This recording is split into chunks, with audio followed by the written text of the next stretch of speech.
தாவேகா பதவியேற்று 15 நாட்கள் ஆனால் என்ன? இப்போதைக்கு விஜயை சந்திக்க வாய்ப்பில்லை. மேயர் பிரியா அதிரடி. முதல்வர் விஜய இப்போதைக்கு சந்திக்க வாய்ப்பே இல்ல அப்படின்னு சென்னை மேயர் பிரியா சொல்லியிருக்காங்க. தாவேகா அரசு பதவியேற்பு விழாவுக்கு கூட பிரியா வரல அப்படின்னும், விஜய் முதல்வரா பதவியேற்று கடந்த 15 நாட்கள் ஆகியும் மரியாதை நிமித்தமா சந்திக்கவே இல்ல அப்படிங்கிற விமர்சனங்கள் எழுந்திருக்கக்கூடிய நிலையில பிரியா இப்படி சொல்லியிருக்காங்க. புதிய அரசு பொறுப்பேற்ற பின்னாடி விடுப்புல இருந்த பிரியா நேற்றைக்கு தினம்தான் மாமன்ற கூட்டத்துக்கு வருகை கொடுத்தாங்க. அப்ப அவங்க சொல்லியிருக்கிறது என்ன அப்படின்னா, முதல்வரை இப்போதைக்கு சந்திக்க வாய்ப்பில்ல, மே மாதத்திற்கான மாமன்ற கூட்டம் நடைபெறுவதற்கான வாய்ப்பில்ல அப்படின்னு சொன்னாங்க. அது மட்டும் இல்லாம புதிய அரசு பொறுப்பேற்று அந்த நிகழ்வுக்கு அவங்களோட அழைப்பு விடுக்கப்படல அப்படின்னும் துணை மேயர் மகேஷ் சொல்லியிருந்தாரு அப்படிங்கறதும் குறிப்பிடத்தக்கது. நடந்து முடிஞ்ச சட்டசபை தேர்தல்ல தமிழக வெற்றி கழகம் பெரும்பான்மை பெறாத நிலையில காங்கிரஸ், மார்க்சிஸ்ட் கம்யூனிஸ்ட், விசிக, ஐயுஎம்எல் மாதிரியான கட்சிகளோட ஆதரவோட ஆட்சி அமைச்சு முதல்வர் விஜய் பொறுப்பேற்று 15 நாள் ஆகுது. இந்த நிலையில சென்னை மாநகராட்சி மேயர் பிரியா இதுவரைக்கும் முதல்வர் விஜய நேர்ல சந்திக்காதது அரசியல் வட்டாரத்துல ரொம்ப பெரிய அதிர்வலைகளை ஏற்படுத்தி இருக்கு. மேயரோட இந்த செயலுக்கு கூட்டணி கட்சியான காங்கிரஸ் கவுன்சிலர்கள் கடுமையான எதிர்ப்பு தெரிவிச்சிருந்தாங்க.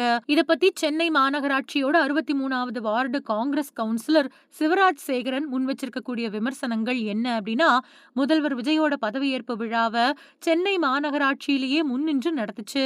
ஆனா அதோட மேயர் பிரியா அதுல பங்கு எடுத்துக்கல.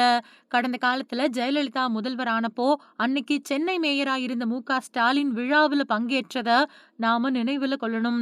புதிய முதல்வர் பொறுப்பேற்று 15 நாட்கள் ஆகியும் மேயர் பிரியா அவங்கள மரியாதை நிமித்தமா சந்திக்க கூட இல்ல.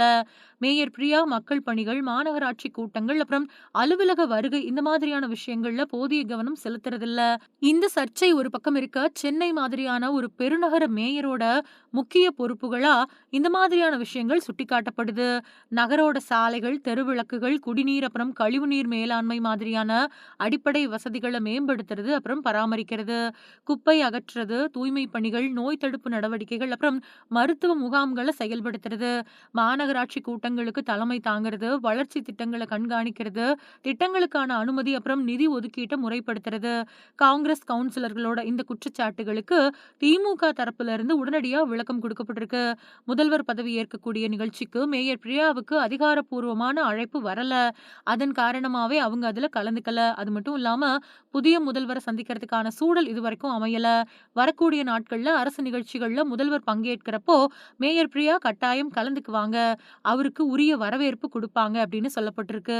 இதுக்கிடையில தலைமைச் செயலகத்துல கடந்த 8 நாட்களுக்கு முன்னாடி நகராட்சி நிர்வாகத்துறை அதிகாரிகள் கூட முதல்வர் விஜய் அவசர ஆலோசனை நடத்தினாரு.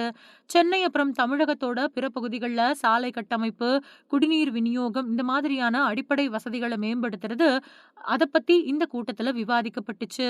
துறையோட செயல்பாடுகள் பத்தி முதல்வர் கேட்டறிஞ்ச இந்த முக்கிய கூட்டத்திலையும் மேயர் பிரியா கலந்துக்கல. இது புது அரசோட சென்னை மாநகராட்சிக்கு காட்டக்கூடிய ஒத்துழைப்பு அப்புறம் மேயரோட ஈடுபாடு பத்தின விவாதங்களை கேள்விக்குறியாக்கி இருக்கு.